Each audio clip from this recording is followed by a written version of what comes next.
Elizabeth Gilbert says, I don't sit around waiting for passion to strike me. I keep working steadily because I believe it's our privilege as humans to keep making things. You actually have to start. When I started to create, it helped me break free from imposter syndrome, allowing me to share my gifts with the world.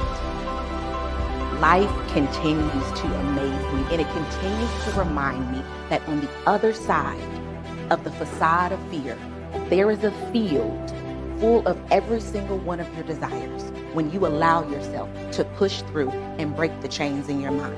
There were some other moments that reminded me that I didn't belong. Once I walked into a classmate's dorm room and I watched her watch her valuables around me. Like, why would she do that? I thought to myself.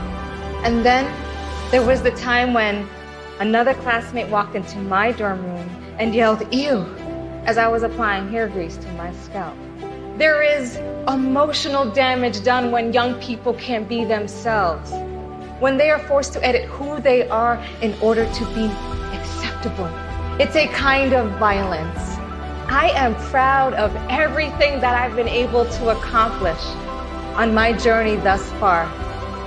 I have eternal imposter syndrome.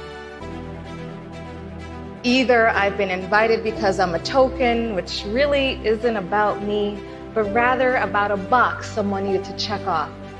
Or I'm exceptional, which means I've had to leave the people I love behind. It's the price that I and so many others pay for learning while Black. Challenge those self-defeating thoughts head on and to change your perspective to, instead of putting your peers on a pedestal, understanding that you are just as qualified and just as capable as them. Particularly for minorities, there's this feeling like because you've been told that you're not good enough, that when you're in a room, you're wondering, well, how did I get here if I've been told I'm not good enough? Women feel it oftentimes because society says you shouldn't be doing that, right? So you feel like an imposter in your own life. You feel like, especially if you've achieved success or you're in rooms that you're not supposed to be in because society has told you that, you think maybe somebody's going to discover that I shouldn't be here, right? That's imposter syndrome. And all I can do is tell you this, because imposter syndrome it's a thing in your head, and it's just like self-confidence. It's just like, it's like any internal characteristic. Much of it is what you practice telling yourself. And if you've heard that you're not good enough, that's what you're practicing. I'm just here to tell you it is not true. You wouldn't be here, you wouldn't be doing what you're doing if you didn't belong here. And I also have the advantage of, and I say this not with any level of arrogance or lack of humility, but I have been at so many powerful tables now. There are a lot of people who don't belong there. And every table I thought it was me. And after a little bit, I was like, nope, it's him. It's this guy who's sitting here talking. That's because they've been told they belong there. They don't. But there's a presumption. That's what I'm saying. It's in his head too. He's like, I belong here. And I'm like, no, you don't. So all I can tell you is that the person sitting next to you was told, based on nothing, that he belongs there. And you were told that you weren't. Both things are wrong, oftentimes. So what I had to learn to do for myself was, age helps you with imposter syndrome. So I'm 55 now, and I've seen it. I've been waiting to be as bad as people told me I would be. I've been waiting for when I was going to fall and mess up and fail. I've been waiting because that's what they said. I didn't belong at Princeton, right? I applied to Princeton University. My college counselor said, that school's too much for you. Well, I applied anyway. I got in. I was waiting for it to be hard and for everybody else to be so much smarter. They weren't.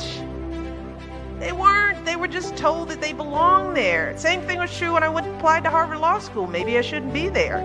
Got there. Nope. They're not any smarter than me.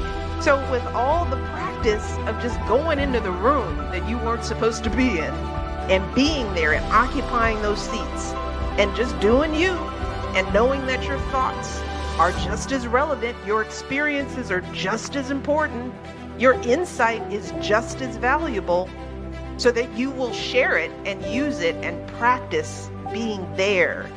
That's the work you have to do if you feel like an imposter, because he isn't giving up his seat easily. He isn't going to just say, I understand you don't feel like you belong here. Well, let me make room for you and sit you down and tell you the things you need to hear. They're not going to do that for you. They don't even want you there, even when they need you there. So you can't count on somebody else giving you the self-confidence. That's not how we work. And that's why you all are important, because you're not going to do that for some kid in your life. You're going to make sure that they never feel like an imposter. You're going to help them practice a different set of messages, so they aren't sitting here wondering where they belong in places where we need them. We need women and diverse minds and people who think differently and have different religious beliefs, because truth and the right answer comes from diversity of experiences.